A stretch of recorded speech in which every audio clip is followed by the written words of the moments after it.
Recently, President Trump mentioned that he was going to use the Boeing Dreamlifter to transport medical supplies. As a Boeing Dreamlifter pilot, I'm going to react to what he says. Coming up. Hey 7-4 crew, welcome back. If you don't know me, my name's Kelsey. I'm a 747 pilot and I'm also a Boeing Dreamlifter pilot. My channel 7-4 Gear is all about aviation. Today, this is a view from my hotel room and I'm letting you guys guess in the comment section where I'm at, and later in this video, I'll tell you exactly where I'm at. After President Trump mentioned that they were going to use the Boeing Dreamlifter to transport medical supplies, I got a lot of comments from people asking about what he said and what was true. I got tagged in a lot of Instagram posts. In this video, we're going to go over exactly what he said, and I'm going to give you my opinion on it. Let's get into it. If you've been on my channel for a while, you know one of the things I never talk about is politics. But it's not very common that you have the President of the United States talking about a plane that you fly, especially when there's only 4 in the world. But again, this channel is about aviation, and this is going to be strictly about the aviation side of what he said. Before I get into what he said, there's some things that you should understand. What most people don't know is that in the belly of your typical passenger aircraft, there's freight that's being transported. The airlines make additional money by transporting freight along with your bags. So with the virus going on right now, you have a lot of your commercial aircraft that are transporting passengers, not flying. Everybody's at home quarantined and doing their job. As a part of that though, that belly freight that they're normally transporting is no longer getting moved.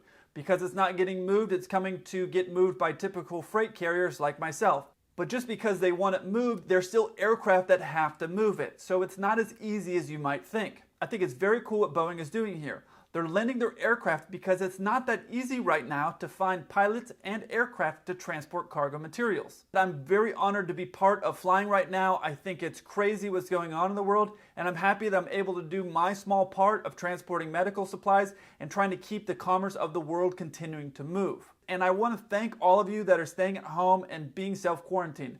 The truth is that I'm having to fly because it's my job, and I'm getting on a lot of these commercial aircraft and there are not a lot of people on there. And that's probably one of the reasons that I'm not sick, because I'm one of the few people who are not quarantined, and I'm out and I'm traveling around the world. I'm at hotels, and everywhere we're going, they're disinfecting our plane and they're disinfecting our hotel rooms, and they're doing everything they can to keep us safe.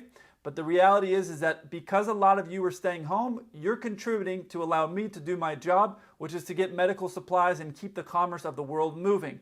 So I want to thank all of you guys for contributing in that way. I've been doing a lot of posts on Instagram because I know a lot of you are locked up inside and feeling desperate, and you would do anything to trade positions with me or to come and fly with me. So I'm trying to post up pictures and Instagram stories as much or more than I normally do to help you guys not feel trapped up inside. All right, so let's play what President Trump said.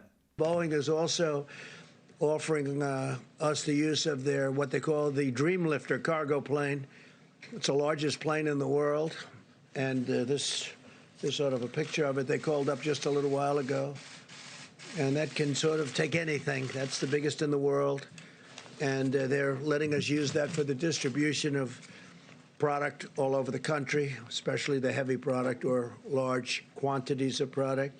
All right, so biggest in the world, that's one of the comments that people have been asking me about. Biggest in the world, I guess it depends on how you want to say it. Obviously, the Boeing Dreamlifter designed in kind of a weird shape, and that's because on the inside of it, we're transporting the wings and the fuselages of a Boeing 787. And the wings are coming out of Nagoya, Japan, and the fuselages are coming out of Taranto, Italy. So a lot of the videos that you saw last year are in a lot of those two cities, or in Anchorage or Seattle or Charleston, and those are the places that the Boeing Dreamlifter is generally flying, and that's why the last year you saw me in those cities all the time. And now I traded bases, so you're gonna see a variety of the different places that we fly. So biggest in the world, it does have a large volume, but again, it's designed more for the weird shaped sizes. And typically when you're moving freight, it's not a weird size. The freight, like medical supplies and things like that, are gonna be in a container on your typical cargo freighter.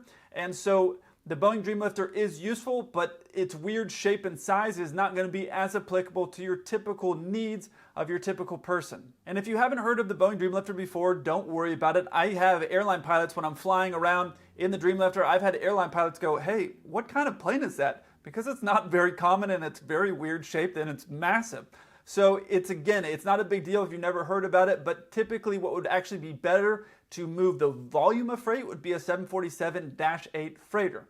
But the truth is, there are not a lot of those that are available, and a lot of those planes are committed to other freight. So in reality, there may be better aircraft, but they may not be available to move the freight that you need to get moved. So here is the main deck of the Dreamlifter, which I found online because I would never take a picture of the inside of one of these aircraft. As you can see, that floor is very smooth there. So that smooth floor that's designed there, that is designed because Boeing, what they do is they load up the wings and they load up the fuselages and they have a special apparatus which locks into place there. This is what a typical floor looks like on a typical freighter. You can see there's tires to help move things, there's tracks to keep things moving, and then it's able to get locked down and bolted in place. So that's what the typical floor looks like. Now, I haven't seen if they modified that floor of the Boeing Dreamlifter, and even if I do see it, I don't know if I could share it because, like I said, I don't take pictures of the inside of typical aircraft, but that is what's going to be something that's very unique about the Boeing Dreamlifter that makes it not ideal to transport large volume, weight-wise, of cargo. But still, it's very cool what Boeing is doing. There are 4 of the Dreamlifters. I'm happy to have flown all 4, but they're donating 3 of those 4. So part of what's going on is obviously Boeing has reduced the volume of the manufacturing, and that's to keep people at home and self-quarantine so they don't get sick. So it's the responsible thing to do, but that's going to limit their production that's going on the assembly line.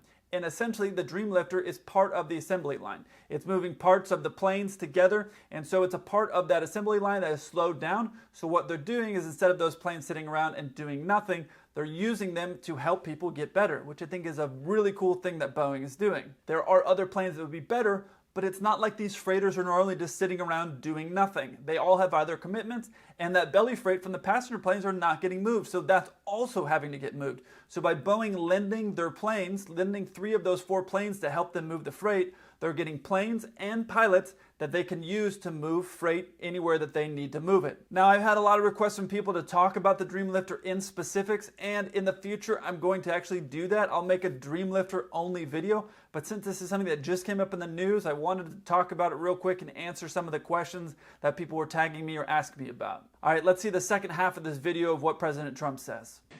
And Boeing will dedicate up to 3 planes to the mission of flying medical supplies anywhere we need it. Each plane can carry 63,000 pounds of cargo per flight. That's a lot of cargo.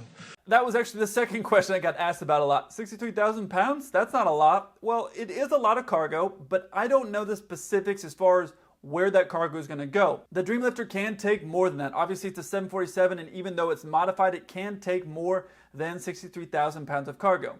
And for those of you that are freight pilots that are saying, he maybe meant kilos. Well, actually, in the Boeing Dreamlifter, it's a little bit strange. We use our fuel and our weight. We do everything on that plane specifically on pounds, and our other freighters, we do it in kilos. So again, it keeps us on our toes because things are changing when we're moving between those aircraft. So the Boeing Dreamlifter can take more than 63,000 pounds, and I don't know if I'm allowed to discuss what the limitations are of that aircraft, and so I'm not going to do it because I don't want to get fired. You're fired. I don't know if they're going to use that main deck of the Dreamlifter. So this may be that they're using just the belly space because the 747 has the main deck, but there's also belly space that they can move freight on. So they may be moving it just in that section because it's not really easy to change a deck like you saw in that picture I showed you of the Dreamlifter. It's not really easy to change that deck really quickly and then change it back when Boeing needs it to move their other supplies. So they may be using just the belly portion of the 747 to move those supplies, which is set up for a normal freighter. And I almost forgot, but this is the view of Los Angeles, California. So again, they're taking 63,000 pounds, and I think that's the number. I don't know, I'm just talking about what he said. I'll find out whenever I go pick one of those up, and I'll let you know if I can.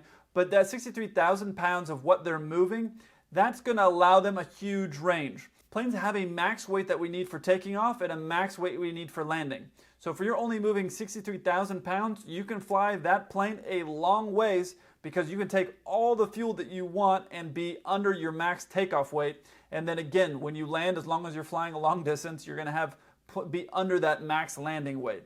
So that may be a possibility of what's going on. To all the critics that are saying, oh, he said this wrong or he said that wrong, I don't think you know because I don't even know and I fly that aircraft. So the reality is if I find out and I can share about that information with you, I will. Again, later I'm going to make a video talking specifically about the Dreamlifter. I just wanted to talk about this because, like I said, I was kind of excited to see one of the planes that I fly and be able to talk about one of the planes that I fly. A lot of you don't know that I fly the Dreamlifter. If you don't follow me on Instagram, you maybe haven't seen all the different pictures that I posted on there with me in the Dreamlifter, or seen some of the live stories that I did when we were on a sit somewhere. So it's cool to be able to share some insight with you guys on that. Now, speaking about presidents and Boeing 747s, if you haven't seen the Hollywood versus reality that I did on Air Force One, I'll put a link to it right here. I look forward to hearing from you. Until then, keep the blue side up.